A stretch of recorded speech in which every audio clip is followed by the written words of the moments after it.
नमस्कार विद्यार्थियों। हम माही नदी के ऊपर चर्चा कर रहे थे। इसके ऊपर माही नदी के ऊपर चर्चा कर रहे थे और माही नदी में हमने कहाँ तक पढ़ लिया था? यानी कि आपको कुछ लिखा दिया था कि ये सीमा बनाती है बांसवाड़ा और डूंगरपुर के बीच में बनाती है, बांसवाड़ा और प्रतापगढ़ के बीच में भी सीमा बनाती है। आपको पता है कि इसी नदी के किनारे एक जगह है जिसका नाम है गलियाकोट। तो गलियाकोट जो कि डूंगरपुर में स्थित है, इसमें दिखा रखी कहीं पे?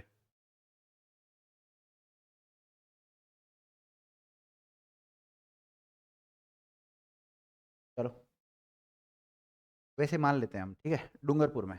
तो लिखिएगा इसी नदी के किनारे गलियाकोट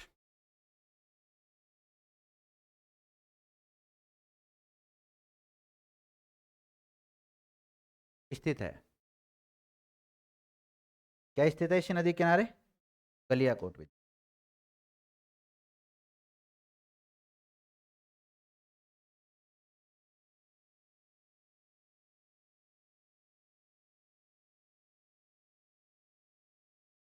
गलियाकोट, ठीक है। अब देखो गलियाकोट है कहाँ पर? तो डूंगरपुर में। ये डूंगरपुर में स्थित है। कहाँ पर है? डूंगरपुर में लोकेटेड है विद्यार्थी। गलियाकोट क्यों फेमस है? देखो गलियाकोट में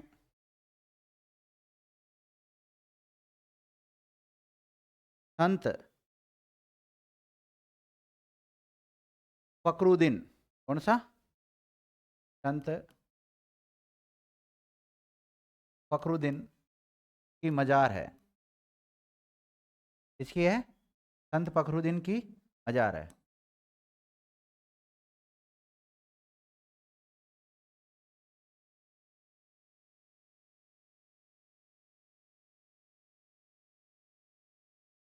ये जो दाऊदी बोरा संप्रदाय है ना, उनकी सबसे प्रमुख पीठ है ना। लिखिएगा जो कि दाऊदी बोहरा सांप्रदायिकता के लिए प्रसिद्ध है। दाऊदी बोहरा संप्रदाय के लिए प्रसिद्ध है। तो एक तो संत का नाम याद रखना आपको। कौन से संत की दरगाह या मजार है वहां पर? फखरुद्दीन की। कहाँ पर? गलियाकोट डूंगरपुर में। दाऊदी बोहरा संप्रदाय की प्रमुख पीठ कहाँ? ये प्रश्न बनता है। कहाँ पर है? गलियाकोट डूंगरपुर में। कौन सी नदी किनारे है? आपको पता है इस संत फखरुद्दीन की जो मजार है यहाँ पे गलियाकोट में, तो यहाँ पर इनका जो उर्स है, जो मेला है, वो कब बढ़ता है? मेले पढ़ा चुका हूँ मैं आप लोगों को, मतलब उस जितने भी संत संप्रदाय पढ़ा चुका हूँ। मैंने लिखा है होगा आपको 100। बताओ। मुहर्रम महीने की 27 तारीख को। तारीख को मुहर्रम माह की 27 तारीख को यहाँ पर उर्स बढ़ता है। उर्स किसे कहते हैं? हाँ, जो मेले हैं उसी को क्या बोलते हैं? उर्स बोलते हैं, ध्यान रखना। देखो इसके अलावा गलियाकोट क्यों प्रसिद्ध है? सोप स्टोन के लिए। के लिए सोप स्टोन के लिए। लिखिएगा गलियाकोट रमकड़ा उद्योग के लिए प्रसिद्ध है।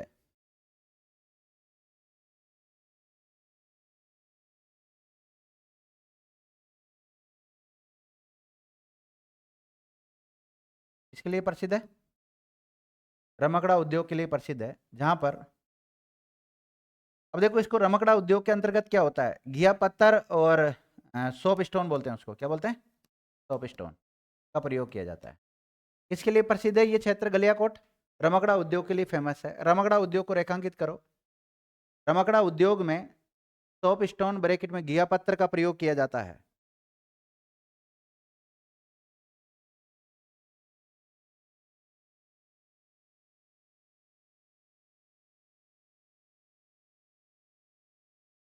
लिख लिया? घिया पत्थर का प्रयोग किया जाता है। आपको पता है ये नदी राजस्थान के मुख्य रूप से 2 जिलों में बहती है, कौन कौन सा? बांसवाड़ा और डूंगरपुर। लेकिन ये भी पता है कि ये बांसवाड़ा और डूंगरपुर के बीच में भी सीमा बनाती है, ठीक है ना, और फिर वापस डूंगरपुर में होती हुई इधर बांसवाड़ा की तरफ यहाँ पर भी सीमा बनाती है ना। तो हम ये कह सकते हैं कि बांसवाड़ा और प्रतापगढ़ का बीच के क्षेत्र जिसमें ये माही नदी प्रवाहित होती है उसे हम कांठल का मैदान कहते हैं। क्या कहते हैं? कांठल का मैदान। और डूंगरपुर और बांसवाड़ा के बीच में जब ये नदी प्रवाहित होती है और उस क्षेत्र को क्या कहते हैं? छप्पन का मैदान। क्या बोलते हैं? छप्पन का मैदान। यानी कि हम ये कह सकते हैं माही नदी के द्वारा कांठल का मैदान और छप्पन के मैदान का निर्माण किया जाता है। लिख लीजिए, माही नदी के परवा क्षेत्र में, माही नदी के परवा क्षेत्र में, परवा क्षेत्र में प्रतापगढ़ में कांठल के मैदान का तथा बांसवाड़ा और डूंगरपुर के मध्य छप्पन के मैदान का निर्माण होता है। क्या ये बात सही है? जो कि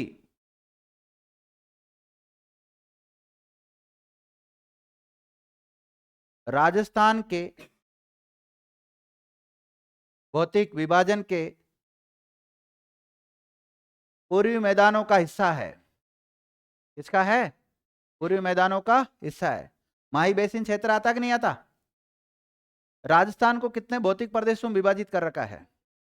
4 भौतिक प्रदेशों में विभाजित कर रखा। पहला उत्तर पश्चिमी मरुस्थल प्रदेश, दूसरा अरावली, तीसरा पूर्वी मैदान और चौथा, हाँ, पूर्वी मैदान को कितने भागों में विभाजित कर रखा है? पूर्वी मैदान में कौन कौन से आते हैं? 4 कौन कौन से आते हैं? Banas basin, Chambal basin, Banganga basin और माही बेसिन। माही बेसिन को कितने भागों में विभाजित करते हैं? 2 भाग। 2 भाग कौन कौन से? काठल का मैदान और छप्पन का मैदान। छप्पन की पहाड़ियां कहाँ हैं? छप्पन की पहाड़ियां बालोतरा, बालोतरा पहले बाड़मेर में आती थी छप्पन की पहाड़ियां। नाकोड़ा पर्वत वगैरह उसी का हिस्सा, ध्यान रखना। आपको पता है कि ये जब नदी बहती है तो ये जो बेणेश्वर में बहती है ना, बेणेश्वर के पास में, तो बेणेश्वर के पास ये एक प्रकार से त्रिवेणी संगम बनाती है। क्या बनाती? त्रिवेणी संगम। वैसे तो हकीकत तो ये है इसकी कि इधर से एक नदी आ रही जिसका नाम है जाखम नदी, और इधर सलूम्बर की साइड से एक नदी आ रही है, पहले उदयपुर था आजकल सलूम्बर हो गया, उधर की तरफ से एक नदी आ रही है जिसका नाम क्या है? सोम नदी। तो जाखम और सोम पहले मिल जाती है और फिर ये आके आगे माही, ये नीचे वाली कौन सी आ रही है? माही। तो कुछ किताबों में आपको ऐसे मिलेगा कि इधर से तो आ रही जाखम और इधर से आ रही कौन सी? सोम, और नीचे से कौन सी आ रही है? माही। तो इनका त्रिवेणी संगम बन जाता है। लेकिन त्रिवेणी संगम की वास्तविकता तो यह है कि इधर से जाखम आ रही है, इधर से सोम आ रही है, पहले इन दोनों का मिलन होता है, फिर आगे जाके 3 मिलती है, लेकिन फिर भी इसको हम त्रिवेणी संगम के नाम से जानते हैं, जो कि बेणेश्वर में बनता है। कहां पर बनता है? बेणेश्वर में बनता है। एक ही जगह पर नहीं बनता, उससे थोड़ा पहले ये दोनों मिल जाती है। मतलब जहां बेणेश्वर धाम है ना, उससे थोड़ा पहले उत्तर की तरफ ये दोनों नदियां मिल जाती, जाखम और सोम। लेकिन हम ये सामान्यतः ये कहते हैं कि बेणेश्वर में एक त्रिवेणी संगम का निर्माण होता है। त्रिवेणी संगम का मतलब सोम, माई, जाखम तीनों नदियां मिलती है। तो लिखिएगा, इस नदी पर, या ऐसे लिख सकते हैं, यह नदी त्रिवेणी संगम भी बनाती है। क्या बनाती है? त्रिवेणी संगम। त्रिवेणी संगम बनाती है। अब जब आप त्रिवेणी संगम लिखते हैं, क्या लिखते हैं? क्योंकि त्रिवेणी संगम में इसका नाम आता है विद्यार्थियों, त्रिवेणी संगम। जब आप त्रिवेणी संगम लिखते हैं तो त्रिवेणी संगम कहां पर बनता है? ये बेणेश्वर में। कहां पर बनता है? बेणेश्वर में बनता है। और बेणेश्वर कहां पड़ता है? डूंगरपुर में पड़ता है, ठीक है। और ये 3 नदियां कौन सी है? देखो, ऊपर की तरफ से एक तो आ रही सोम, फिर एक उधर की तरफ से आ रही जाखम, और नीचे से आ रही कौन सी? माही। ये 3 नदियां। लेकिन अकॉर्डिंग इस मैप के अगर हम देखें तो इधर से तो आ रही कौन सी? सोम, और इधर से कौन सी आ रही? जाखम। तो सोम की सहायक नदी कौन सी हुई? जाखम। इन दोनों का संगम तो यहाँ हो गया। फिर आगे सोम तो कंटिन्यू आगे चलती रहेगी और ये माही में आके मिलेगी। तो यहाँ पे देखो इस संगम का नाम क्या दे रखा है? माही सोम संगम दे रखा है। लेकिन कुछ किताबों में आपको माही सोम संगम मिलेगा, ये भी राइट है, इसको गलत नहीं ठहरा सकते हो आप, लेकिन ये भी राइट है। क्योंकि त्रिवेणी संगम हम बेणेश्वर को मानते कि नहीं मानते? जैसे बनास के भी कई त्रिवेणी संगम है, इसी प्रकार इस माही के भी यहाँ पर एक त्रिवेणी संगम बनता है जो कि बेणेश्वर में बनता है। तो आप त्रिवेणी संगम में अगर पूछा जाए कि बेणेश्वर में जो त्रिवेणी संगम बनता है उसमें कितनी नदी आके मिलती है, तो त्रिवेणी जब भी तो बोलेंगे तीन वेणी। तो तीन नदी कौन सी? सोम, माही और जाखम। तो आपने क्या हेडिंग डाला था? त्रिवेणी संगम बनाती है, और त्रिवेणी संगम के ब्रैकेट में ऐसे लिख लो, सोम, माही और जाखम मिलकर। त्रिवेणी का नाम तो लेना जरूरी है ना, उसके अनुसार तीन नदियां लिखना जरूरी होता है। सोम, माही, जाखम। और कहां बनता है? बेणेश्वर में बनता है।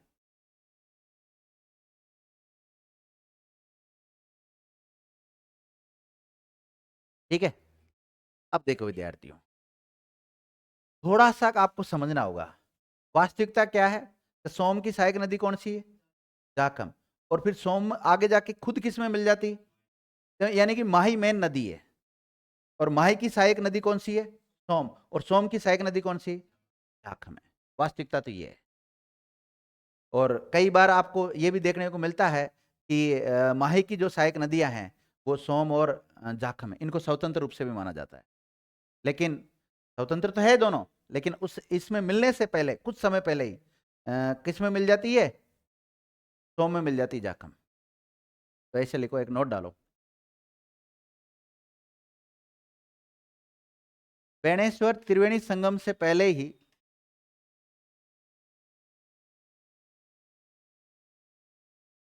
बेणेश्वर त्रिवेणी संगम से पहले ही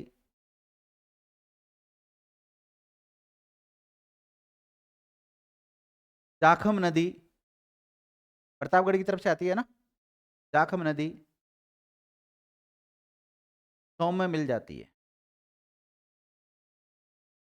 सोम में मिल जाती है, तथा सोम नदी आगे माही नदी में मिल जाती है।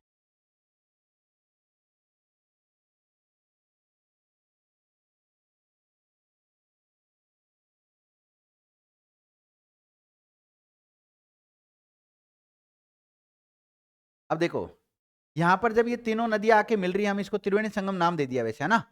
वैसे तो मेरे हिसाब से तो त्रिवेणी संगम यहां तक जाना चाहिए था यूं, जब ही कहलाएगा त्रिवेणी संगम तो।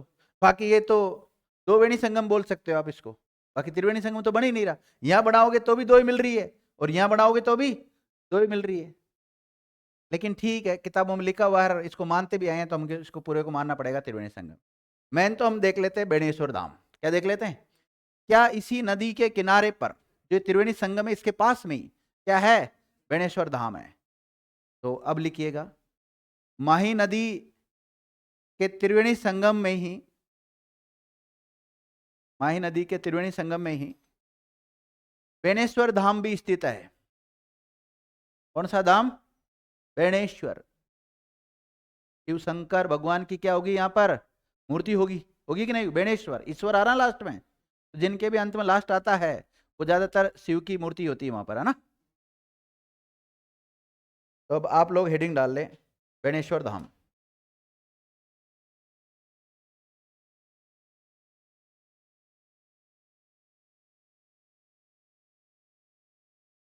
बेणेश्वर धाम।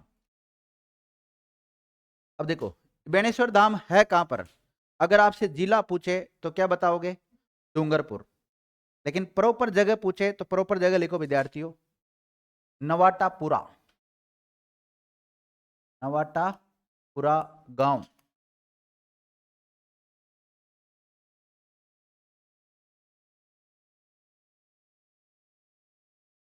आसपुर तहसील। कौन सी तहसील? कई जगह साबला तहसील भी मिलती है। कई जगह क्या मिलती? साबला। आसपुर तहसील, नवाटापुरा गांव में ना। और नवाटापुरा गांव कौन सी तहसील में आता है? आसपुर तहसील, या फिर कई जगह मिलती है साबला तहसील। और ये कहां पर लोकेटेड है? डूंगरपुर में। डूंगरपुर में। लिख लिया? लिखो, इसे आदिवासियों का कुंभ भी कहते हैं। यहाँ पे एक मेला भरता है, सुनो, बेणेश्वर धाम में क्या बढ़ता है? मेला बढ़ता है।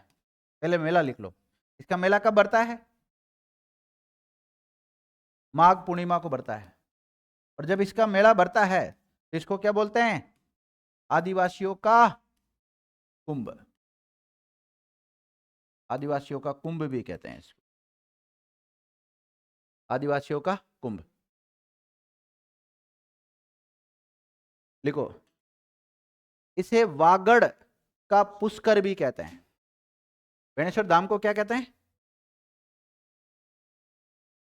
वागड़ का पुष्कर भी कहते हैं। वागड़ का पुष्कर भी कहते हैं।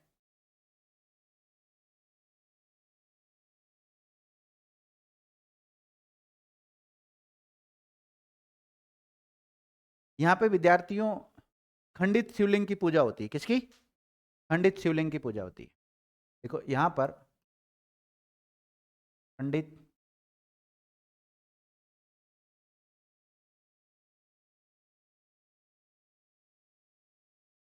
शिवलिंग की पूजा होती है। खंडित शिवलिंग की पूजा होती है।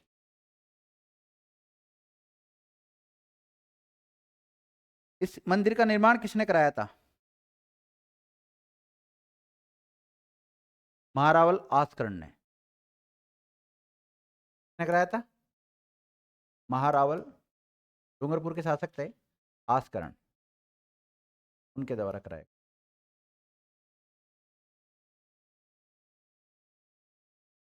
आपको पता है बेणेश्वर के पास में ही एक संत हुए हैं माओ जी, उनका भी संबंध है। लिखिएगा, बेणेश्वर के पास में ही स्थित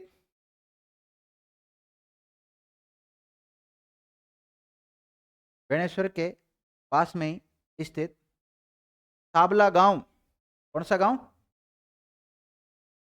साबला गांव में ही निष्कलंक संप्रदाय की स्थापना की गई। इसकी निष्कलंक संप्रदाय की स्थापना की गई। और किसने की थी? संत माओ जी ने की थी। किसने की विद्यार्थियों? संत माओ जी ने।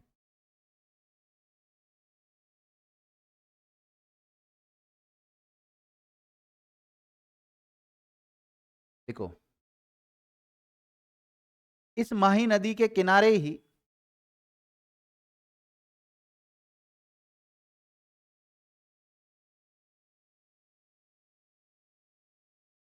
हाँ वो खत्म हो गया। इस माही नदी के किनारे ही पीपल खूंट, बेणेश्वर और गलियाकोट शहर स्थित है। बेणेश्वर और गलियाकोट जैसे शहर स्थित है। अब आपको पता है गलियाकोट और बेणेश्वर तो दोनों तो कहाँ पड़ेंगे? डूंगरपुर में पड़ेंगे। और पीपल खूंट ना प्रतापगढ़ कहाँ पड़ेगा? प्रतापगढ़ में पड़ेगा। देखो विद्यार्थियों, ये जो नदी है माई नदी, इसका संबंध सुजलाम सफलाम क्रांति से भी है। मतलब इसका जो जल है उसको स्वच्छ करने के लिए, और वैसे तो माई बजाज सागर के लिए के संबंध में चलाई गई थी वो योजना। यह एक प्रकार से क्रांति होगी। तो लिखिएगा, इस नदी का संबंध सुजलाम सुफलाम परियोजना से भी है। किससे है? सुजलाम सुफलाम। आपसे पूछा जाए सुजलाम सुफलाम परियोजना या क्रांति का संबंध कौन सी नदी से है? माही नदी से। कौन सी नदी से है? माही नदी से है।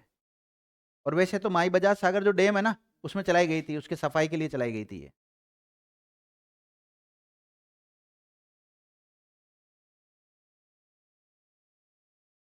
लिख लिया? लिखो, माही नदी पर निम्नलिखित बांध बनाए गए हैं। माही नदी पर निम्नलिखित बांध बनाए गए हैं।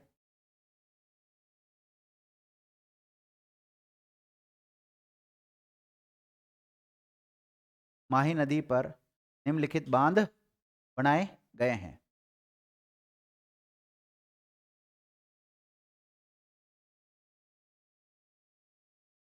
लिख लिया? पहला, माही बजाज सागर बांध। पहला कौन सा है? माही बजाज सागर बांध। और माही बजाज सागर बांध पड़ता है विद्यार्थियों बांसवाड़ा में। कहां पड़ता है? बांसवाड़ा राजस्थान। क्योंकि ये नदी 3 राज्यों में प्रवाहित होती है, अंतरराज्यीय नदी है। दूसरा बांध लिख लो आप, कागदी पिकअप बांध। कौन सा? कागदी पिकअप बांध। देखो ये नदी जहां से उद्गम हो रही है और जहां पर इसका संगम है, या कह सकते हैं हम इसका मुहाना है, वहां तक 3 मुख्य बांध बनाती है। और तीनों बांधों को क्रमबद्ध तरीके से सबसे पहले कौन सा आएगा? माही बजाज सागर बांध आएगा। उसके बाद में कौन सा आ रहा है? कागदी पिकअप बांध। और तीसरा जो बांध है वो राजस्थान में नहीं है, वो गुजरात में है, जिसका नाम है कडाना बांध, कडाना डैम। कडाना बांध। तो 2 बांध तो कहां है? राजस्थान में।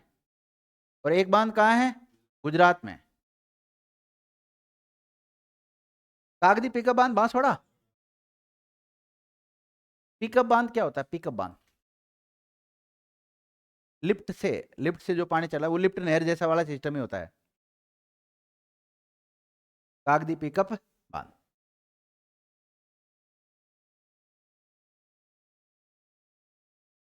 लिख लिया आप लोगों ने? हेडिंग डालो विद्यार्थियों, माही बजाज सागर बांध। एक एक को पढ़ ले, तीनों बांधों को। हाँ भाई जी, बोलो बोलो। नहीं पढ़ाऊं? थोड़ा थोड़ा पढ़ा देता हूं, बाकी तो मैन तो जब पढ़ेंगे जब देख लेंगे।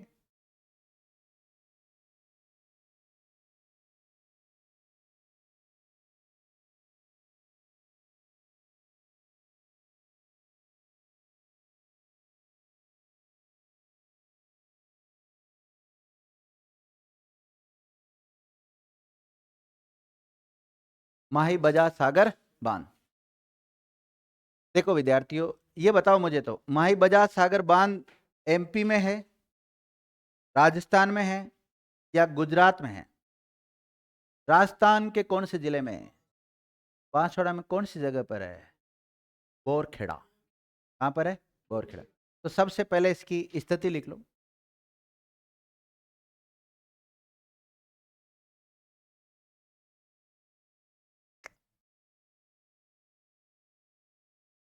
बोरखेड़ा, बांसवाड़ा। बांसवाड़ा कहाँ है? राजस्थान में। आपसे पूछा जाए माही बजाज सागर बांध कौन सी नदी पर निर्मित है,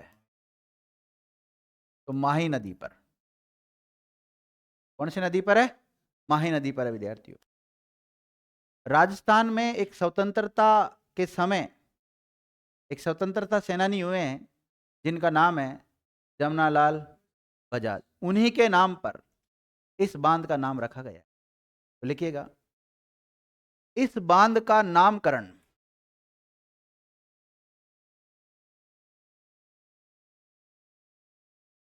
स्वतंत्रता सेनानी जमनालाल बजाज, गांधी जी के कौन से पुत्र? 5वें पुत्र जमनालाल बजाज के नाम पर ही किया गया है।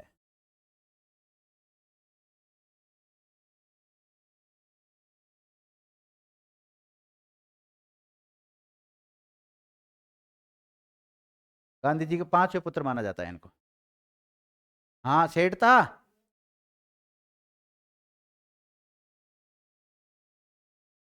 लिख लिया?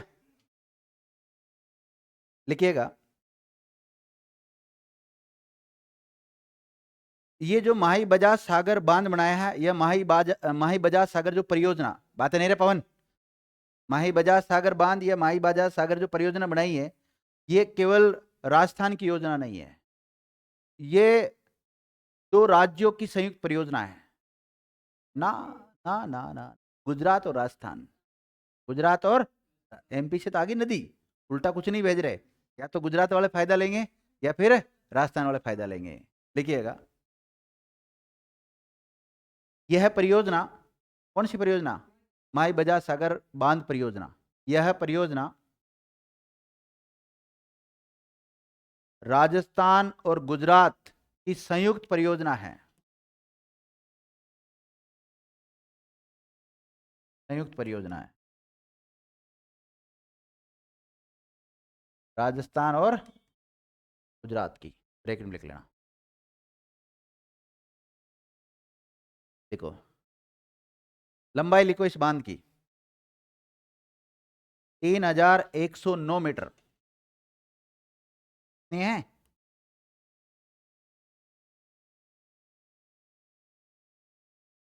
3109 मीटर। हाइट लिखो, हाइट ऊंचाई 74 मीटर।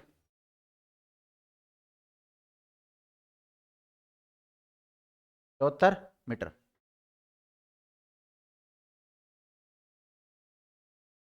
लिख लिया? आपसे पूछा जाए राजस्थान का सबसे लंबा बांध कौन सा है? माही बजाज सागर बांध ही है। नोट, ये राजस्थान का सबसे लंबा बांध है।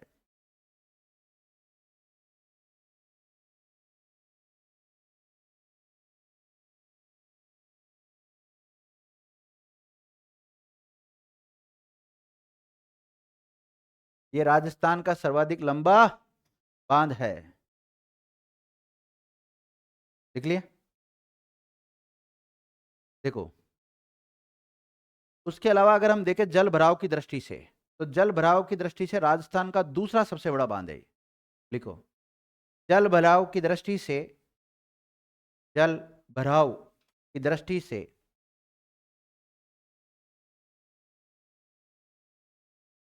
जल भराव की दृष्टि से राजस्थान का दूसरा सबसे बड़ा बांध है।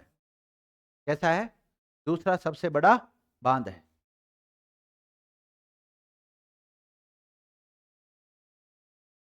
तो आपके माइंड में एक सवाल आ रहा होगा, हाँ सनेहा बहन जी, कौन सा सवाल आया आपके माइंड में?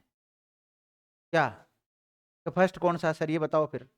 तो फर्स्ट है राणा प्रताप सागर बांध, रावत भाटा, चित्तौड़गढ़, चंबल नदी पर है। तो इसमें लिख लो, जल भराव की दृष्टि से सबसे बड़ा बांध राजस्थान का कौन सा है? पहला नंबर लिख लो, राणा प्रताप सागर बांध। फर्स्ट, राणा प्रताप सागर बांध। और राणा प्रताप सागर बांध कौन सी नदी पर है? चंबल नदी पर है। कहाँ लोकेटेड है? रावत भाटा। और रावत भाटा कहाँ है? चित्तौड़, चित्तौड़ भाई। हाँ, वो सीमा पे ही है लगभग, चित्तौड़ में आता है। लिख लिया? देखो, माही बजाज सागर बांध का संबंध सुजलाम सुफलाम क्रांति से भी है। किससे है?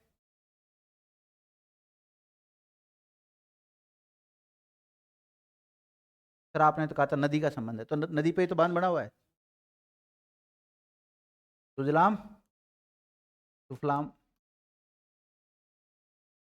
क्रांति से है या फिर परियोजना से है, बात एक ही। कुछ नहीं, इसके तहत उसमें साफ सफाई की जाती है बस, डैम में। देख लिया? ये जो माही बजाज सागर बांध है ना, इसमें कितने गेट है? 16 है, 16, 16। कितने बता रहे हो आप? 7? 16। देखो, इस बांध में 16 गेट बनाए गए हैं। कितने? 16 है। जब उसके नजदीक जाते हैं ना, जब ये गेट खुलते हैं ना, डर लगता है भयंकर। क्यों? हालत खराब, अगर सामने आ जाओ तो गए। और यूं और गिरता है, यूं गिरते यूं आगे वो उछलता हो रहा है, वो पानी आगे की तरफ और आता है। रपट बनाते हैं मतलब उसमें वो। हाँ,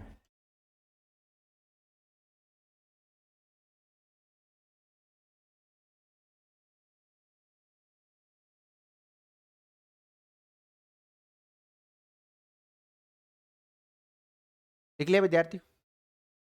अब बताओ, ये जो बांध बनाया गया, तो इसके भी बहुउद्देश्य परियोजना है, ये भी एक प्रकार से उसमें शामिल कर रखा है इसको। तो जब जिससे सिंचाई भी की जाती हो, पेयजल भी के काम में भी लिया जाता हो, और हाँ, जो जल विद्युत भी उत्पादित की जाती हो, तो एक बहुउद्देश्य परियोजना में आ जाती है वो।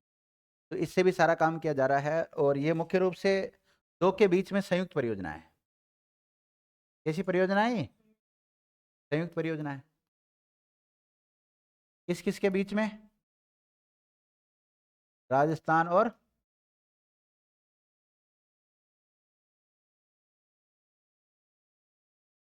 लिखिएगा, इस परियोजना को लेकर 1966 में सहमति बनी थी। कब बनी थी? 1966 में सहमति बनी थी। तथा 1971 में 1971 में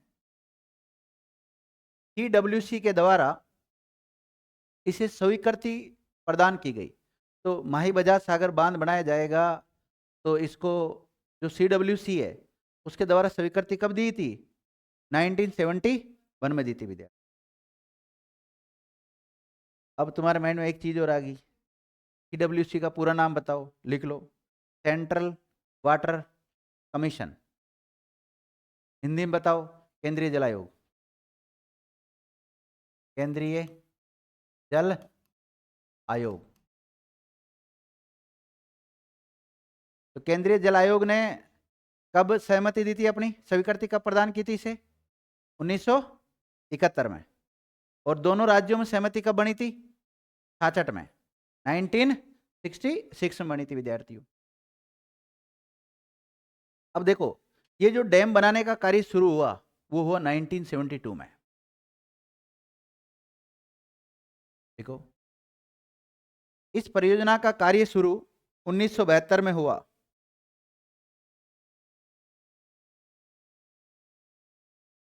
कब शुरू हुआ था? 1972 में शुरू हुआ। और ये बांध बनकर तैयार कब हुआ था? 1983 में। 1983 में बांध बनकर तैयार हुआ।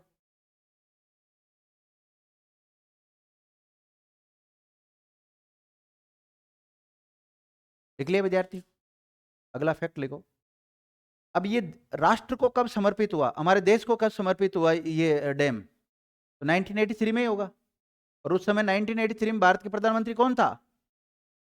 इंदिरा गांधी। तो इसका उद्घाटन करने कौन आएगी? इंदिरा गांधी। तो लिखिएगा, माही बजाज सागर परियोजना को 1 नवंबर 1983 को 1 नवंबर 1983 को भारत की प्रधानमंत्री इंदिरा गांधी के द्वारा राष्ट्र को समर्पित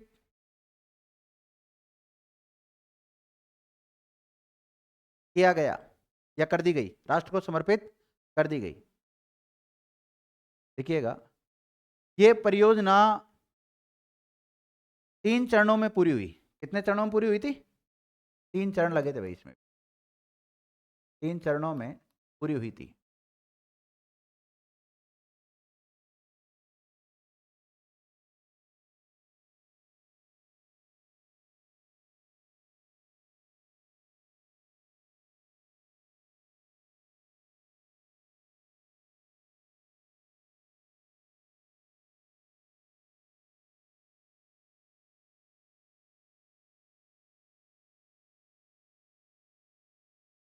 देखो, ये कौन से 2 राज्यों की परियोजना है? अगर सिंचाई हेतु जो जल मिलेगा इस डैम से, वो गुजरात को कितना मिलेगा? तो गुजरात को मिलेगा 55%। कितना? और राजस्थान को कितना मिल रहा है?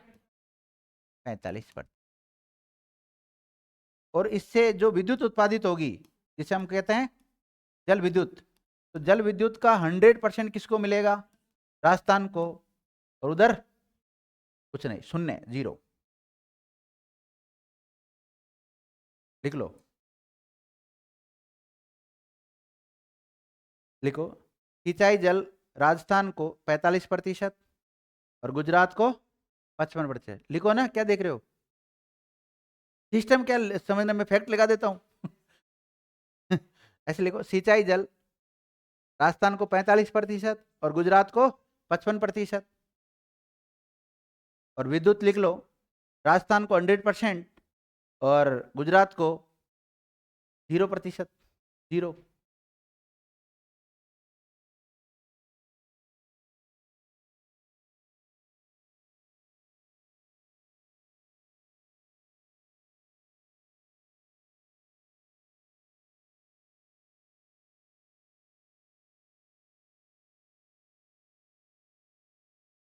अब देखो विद्यार्थियों, अब जल विद्युत उत्पादित करने के लिए कुछ प्लांट लगा के रखते हैं, और ये प्लांट में सारी जो विद्युत उत्पादित होगी उसका फायदा किसको मिलने वाला है? राजस्थान को मिलने वाला है। तो लिखो, यहां पर कहां पे? बोरखेड़ा में है ना। लिखो यहां पर, ऐसे नहीं, ऐसे ऐसे नहीं, अलग टाइप से लिखो। विद्युत उत्पादन करने हेतु, नोट डालो, विद्युत उत्पादन करने हेतु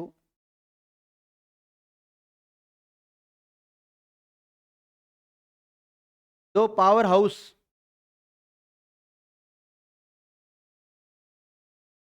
दो पावर हाउस भी स्थापित किए गए हैं। कितने किए गए? दो पावर हाउस भी स्थापित किए गए हैं। पहला हेमपुरा, कौन सा? हेमपुरा पावर हाउस।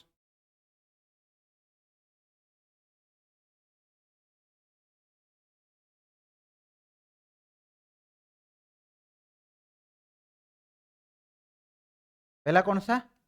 हेमपुरा power house. लिख लिया?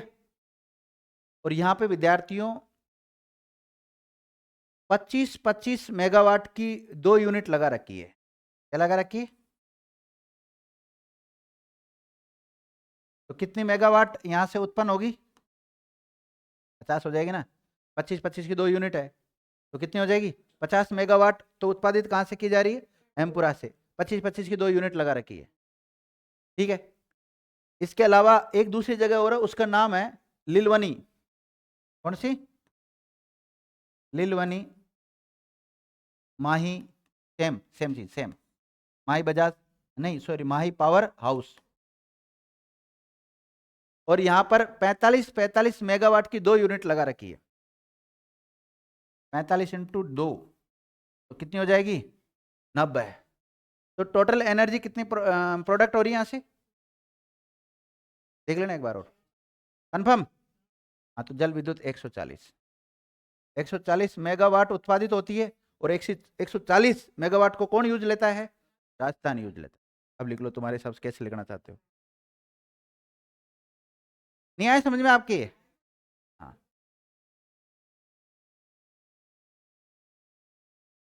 ये दोनों का नाम याद रखना। अब मेरा सवाल और करूंगा मैं आपसे। अब बताओ, अहमपुरा कहाँ है? अहमपुरा पावर हाउस कहाँ है? गुजरात में कि राजस्थान में? पहले तो स्टेट बताओ। राजस्थान है? क्यों? ये गुजरात में भी तो बहती है। तो वहां से वहां ही बनाते हैं, जानकना डैम के पास में। जगह का नाम अलग है, लेकिन हेमपुरा, और एक का नाम क्या है? लिलवानी। तो ये दोनों ही बांसवाड़ा है। बांसवाड़ा लिख लेना ब्रैकेट में, बांसवाड़ा प्रोजेक्ट। क्योंकि ज़्यादा दूर से लाएंगे तो फिर लाने में पैसा खर्च होगा। माना कि अगर गुजरात के अपन कडाना बांध से लेके आते, तो लगता कि नहीं लगता? ज़्यादा पैसा खर्च ज़्यादा लगता है।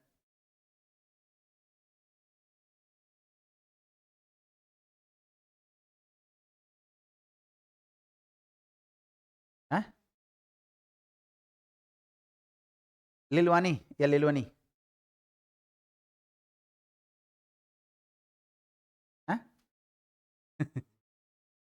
बात एक अलग है, लेकिन फिर भी थोड़ा सोचना तो पड़ता है राष्ट्रहित में। राष्ट्रहित में सोचना जरूरी है।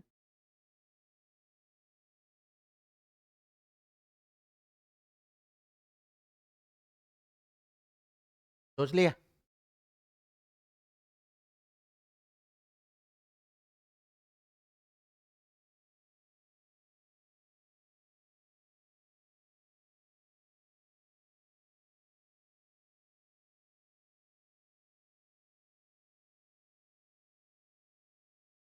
अब देखो विद्यार्थियों, लिख लिया ना आप लोगों ने? अब देखिए, ये कौन सा हो गया आपका? माई बजाज सागर बांध कंप्लीट हो गया ना? अब इसके बाद राजस्थान में एक और बांध आएगा जिसका नाम होगा कागदी पिकअप बांध, जो कि बांसवाड़ा में स्थित है। दूसरा कौन सा लिखोगे? कागदी पिकअप बांध।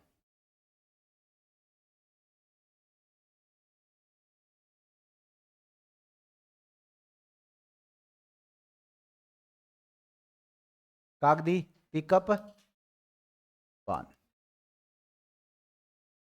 और ये भी कहां पर लोकेटेड है? बांसवाड़ा में है। कौन सी नदी पर है?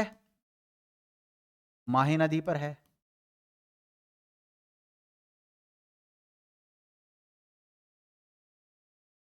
लिखो, इसी बांध से, कौन से बांध से? कागदी पिकअप बांध से। इसी बांध से सिंचाई हेतु, इसी बांध से सिंचाई हेतु दो नहरें भी निकाली गई है। कितनी? दो नहरें भी निकाली गई है। पहला, भीखाबाई सागवाड़ा,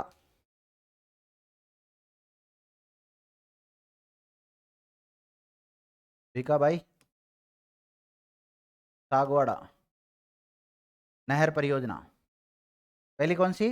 भीखाबाई सागवाड़ा नहर परियोजना। और दूसरी लिखो, आनंदपुर भूकिया,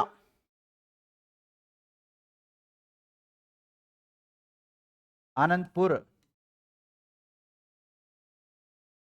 भूकिया, आनंदपुर भूकिया नहर परियोजना।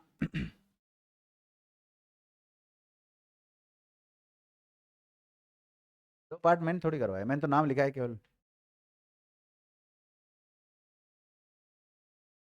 देखो, मैं एक शिक्षक की दृष्टि से पढ़ाता हूँ, आप एज ए स्टूडेंट नोट्स बनाए प्रॉपर तरीके से।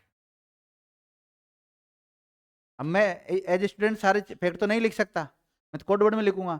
और बोर्ड पे लिखता हूँ थोड़ा समझाते हुए भी तो लिखना पड़ेगा ना वहाँ तो। लेकिन आप ऐसे, आप अपने स्तर पर बना सकते हो, आपको जैसा उचित लगे ना वैसा बना लो। स्तर खराब हो गया उधर। तो मैं बोल रहा हूँ ना आपसे, भाई दो नहर निकाली गई, दोनों का नाम लिख लो। पहला लिख लो, ये लो भीखाबाई सागवाड़ा नहर, और दूसरी लिख लो आनंदपुर भूकिया नहर, बस। और फिर एक एक के बारे में लिखा दूंगा, क्या दिक्कत है?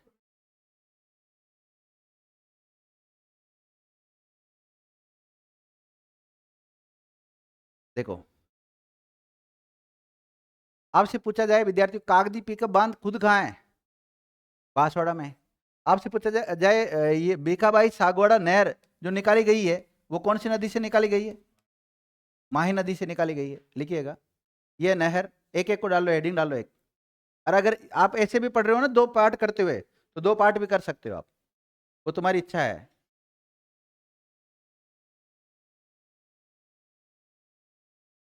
देखो, प्रॉपर नोट्स बनवाना चाह रहा हूँ मैं। फिर शॉर्टकट में आप बनाओ ना, तब घर जाके जैसे रिवीजन करते हो ना, तो एक दो पेज में जो शॉर्ट में बनाओगे ना, उसमें आप अपने हिसाब से करना फिर। और अभी शॉर्ट में कर दोगे ना, तो बाद में पता ही नहीं लगेगा ये कैसे क्या हो रहा है। फिर आप ये दोनों नहरों को उससे भी बता सकते हो, माई बजाज सागर बांध से निकली है। बल्कि माही बजाज सागर के बाद में जो अगला बांध बनाया था, कागदी पिकअप बांध, वहां से निकाली है। लिख लिया? नदी लिख लो, इसकी कौन सी नदी है? माही नदी पर बनाई गई है। देखो, इसे साइफन नहर भी कहते हैं,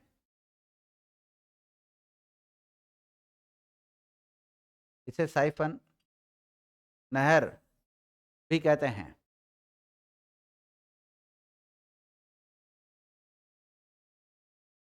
लिखो, वर्ष 2002 में, सुनना मेरी बात, TWC ने इसको स्वीकृति कब दी थी? 2002 में।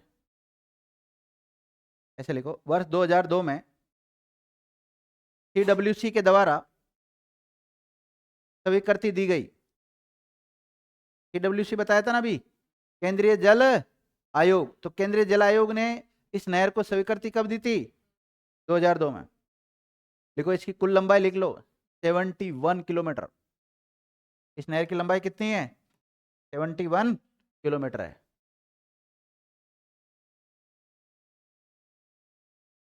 लिख लिया? ये 21,000 हेक्टेयर क्षेत्र में सिंचाई करेगी। में 21,000 हेक्टेयर। हाँ, भीखाबाई सागवाड़ा का सिंचित क्षेत्र लिख सकते हो आप, 21,000 हेक्टेयर।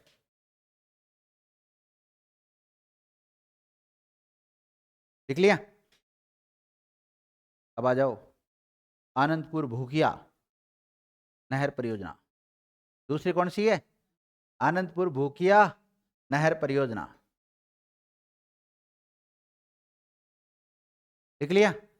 लिखो, इसे हरिदेव जोशी नहर भी कहते हैं।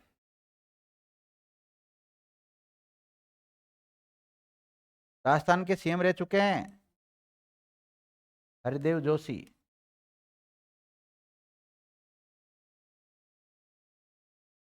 हरिदेव जोशी नहर। तो हरिदेव जोशी नहर किसे कहते हैं? आनंदपुर भूकिया नहर को ही हरिदेव जोशी नहर भी कहते हैं। आपसे पूछा जाए, हरिदेव जोशी नहर किससे निकाली गई है? कौन से डैम से निकाली गई है? कागदी पिकअप डैम है ना, उससे निकाली गई है, ध्यान रखना। और साइपन नहर, साइपन नहर का दूसरा नाम भीखाबाई सागवाड़ा, और हरिदेव जोशी का दूसरा नाम आनंदपुर भूकिया, ध्यान रखना। आज तो याद है, कुछ समय बाद भूल जाओगे किसका क्या नाम है। केवल ये बहुत बड़ी बात होगी कि आप केवल डैम डैम का याद रख लोगे कि कौन से डैम से निकाली गई है, पिकअप पिकअप करते रहोगे वहां पर। ठीक है, देखो इसकी लंबाई 26 किलोमीटर है। लंबाई कितनी है इसकी? 26 किलोमीटर है। देखो, इसे या ऐसे लिख सकते हो, इस नहर से बांसवाड़ा जिला लाभान्वित है। बांसवाड़ा जिला लाभान्वित है।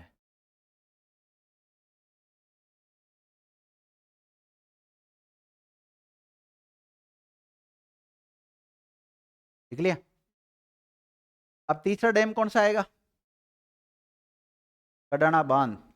देखो, कडाना बांध। अब कडाना बांध लिखिएगा। तीसरा कौन सा है? कडाना बांध। आपको कडाना बांध दिखाई दे रहा है ये? अब देखो, कडाना बांध है विद्यार्थियों महिसागर जिला। कौन सा जिला?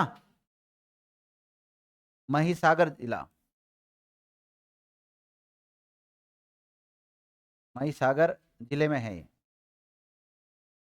और महिसागर जिला कहाँ है? गुजरात में है।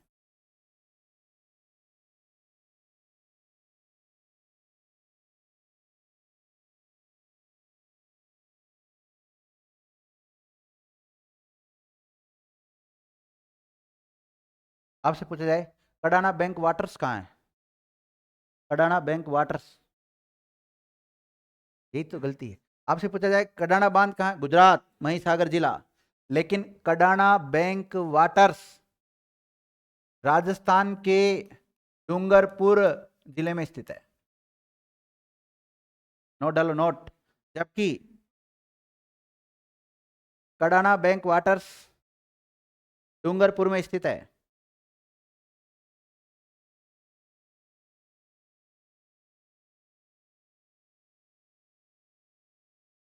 देख लिया?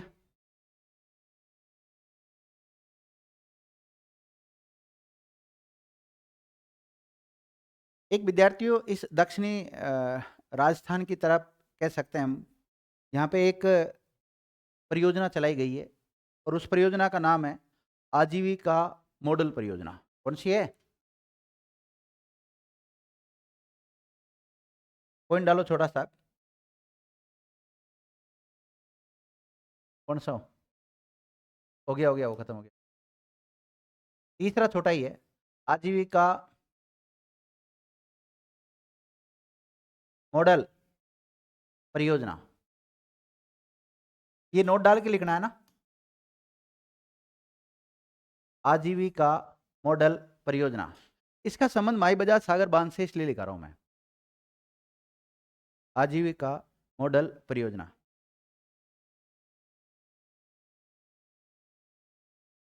देखिएगा, ये आदिवासी क्षेत्र में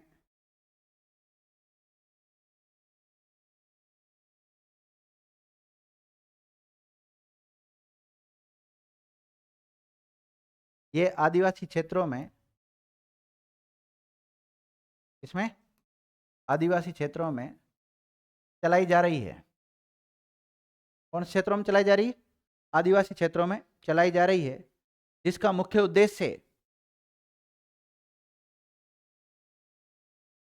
जिसका मुख्य उद्देश्य, जिसका मुख्य उद्देश्य मछुआरों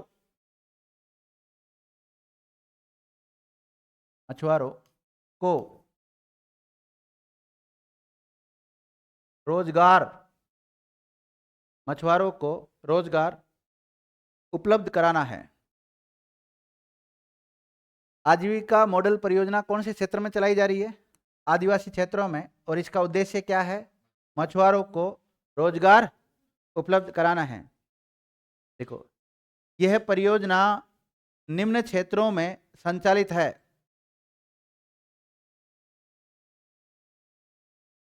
यह परियोजना निम्न क्षेत्रों में संचालित है। पहला, माही बजाज सागर बांध। कहां चला रखी इसको? माही बजाज सागर बांध।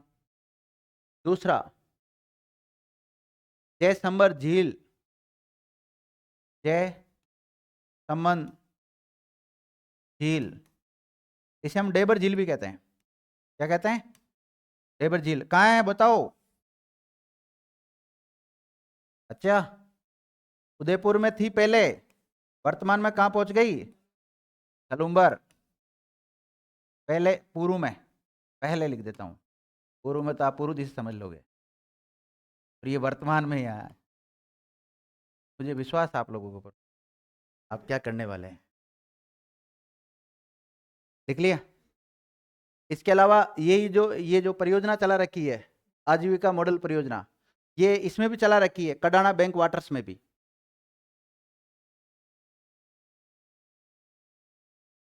कडाना बैंक वाटर्स में भी चला रखी है।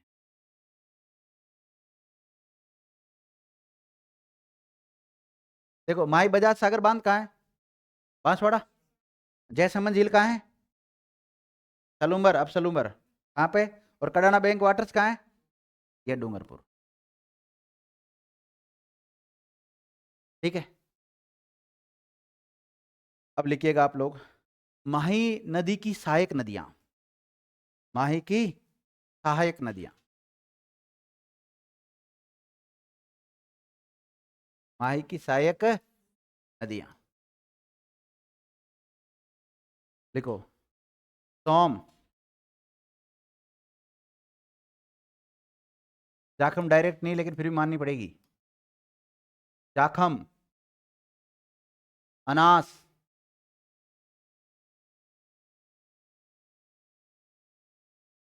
ताप, मोरेन, मोरेल नहीं है, मोरेन, इरू।